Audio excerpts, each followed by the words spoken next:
छत्रपती संभाजीनगरमध्ये 90च्या दशकातील कथित डॉनच्या बंगल्यावर पोलिसांनी गुप्त कारवाई करत छापा टाकला।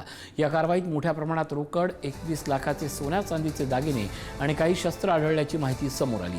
संबंधित व्यक्तीचे महिन्याभरापूर्वी निधन झालं होतं। रोकड मोजण्यासाठी मशीन आणल्याची माहिती आहे। पहाटे 4 वाजेपर्यंत पोलिसांची कारवाई सुरू होती। या कारवाईबाबत पोलिसांकडून अधिकृत माहिती पत्रकार परिषदेत आता दिली जाणार आहे। फर्जन अर्देशीर दोरडी हा या व्यक्तीचं मागील महिन्यामध्येच डायबिटीजने निधन झालेलं आहे आणि 1980 ते 90च्या कालावधीमध्ये हा कामगार युनियनचा अध्यक्ष देखील होता।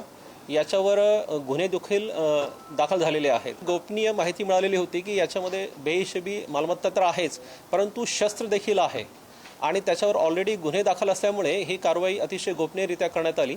याच्यामध्ये आपल्याला पिस्टल्स, रायफल्स आणि मोठ्या प्रमाणामध्ये कारतूसांची संख्या सुद्धा जिवंत कारतूस 6350 कारतूस जिवंत कारतूस मिळालेली आहेत।